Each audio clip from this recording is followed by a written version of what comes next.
So this co-creative template is basically when two or more meet in my name. So this is going to be central in my thesis. I'm in chapter 2 of a living awakening book. Really, I am the book. This is an audio-visual book. This isn't, if you choose to take a look, you will discover your innate nature on a higher dimensional plane. If this is esoteric knowledge, hidden knowledge that has been veiled in symbolic lore for so long. And as an alchemist, this was revealed through the field. And why I proclaim alchemy, alchemy is simply turning lead to gold, or a transmutation process of refinement. Through endless repetition, through art and the creative process, I've been able to enter this field where all things are revealed. It's a revelatory process that I've been involved with, and this is why now I choose to pass this information on freely. Lifetimes of study freely to assist people in discovering source intelligence, whatever we want to call it. We can call it the God within. God is spiritual principle here, the invisible world. And it's a father, mother, God, thank goodness. So we have the form world, which is an embodiment of the mystery. So this form is we live in the mother.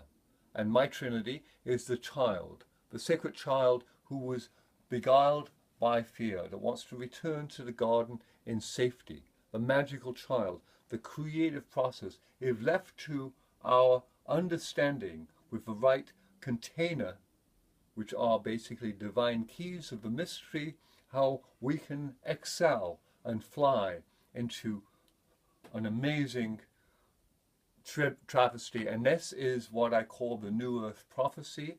As the Merlyn, the gates have opened to see where it's all going. So I'm going to describe the mystery from the beginning, which is the tree of knowledge, to the end. And that sounds like very much a biblical template. It is.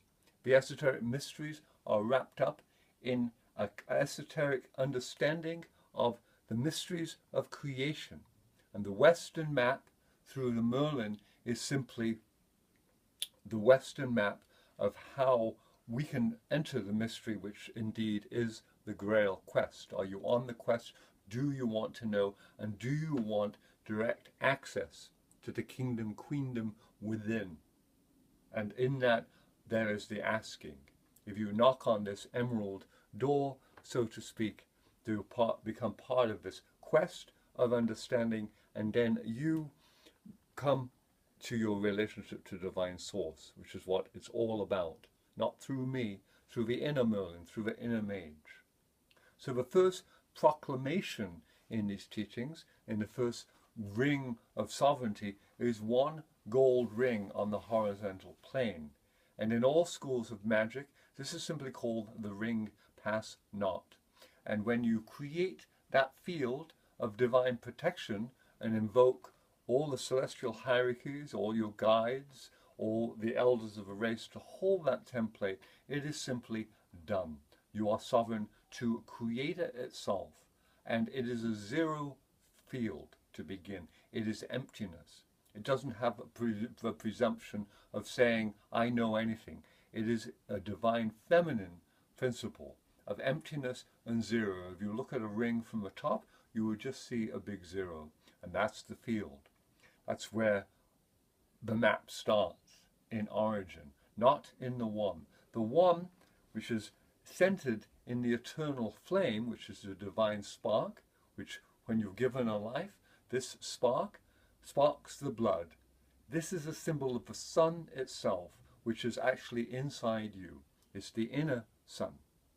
So when you template to this mystery, you discover that everything is imbued by this sacred heart.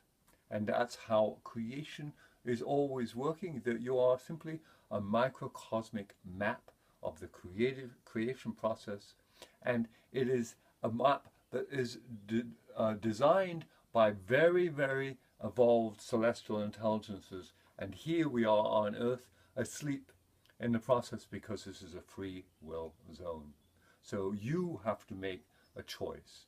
So when this point in the center is accessed, which is just asking to comprehend the mystery of the divine fire, which is the heart, which is the unified field, the key to the unified field. Basically, the vertical access point would be in the Hermetic axiom, as above, so below, as within, so without. So we're changing the relationship between the outer into the inner.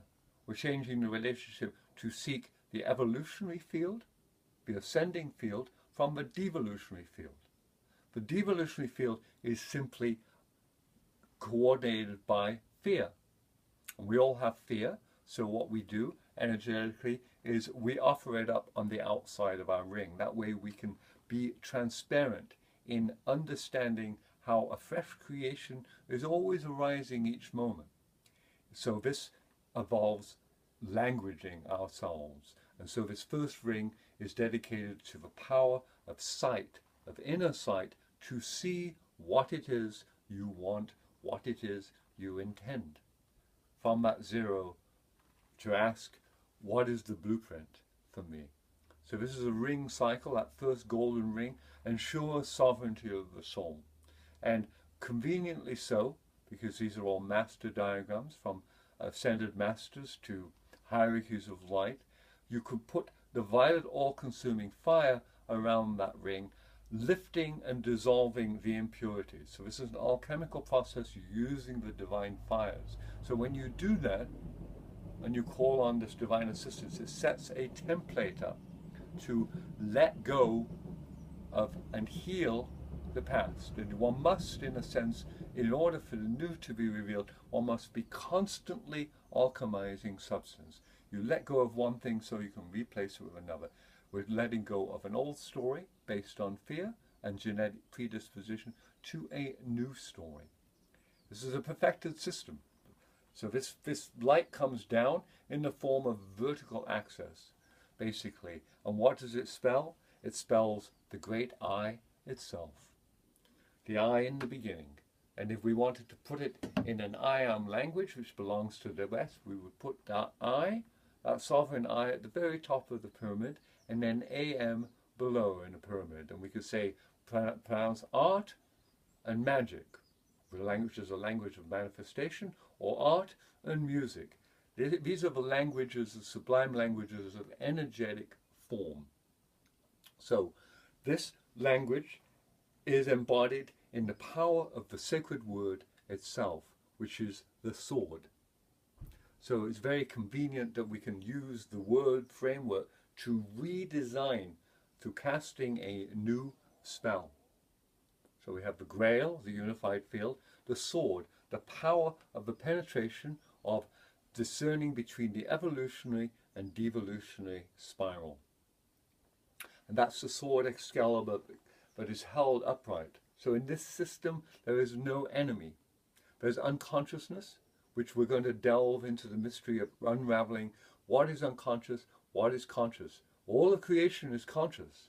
The only part of us that's been unconscious is the student down here. If we're a student of a mystery. This is what the Merlyn archetype is. Are you a student of a mystery? Do you want to know, and do you want these divine keys that are offered to assist you in discovering your own sovereignty and your own innate ability to go directly? And many of you are already hooked up. It's very obvious. But these templates help and assist in the concretization within divine formula. Thank you.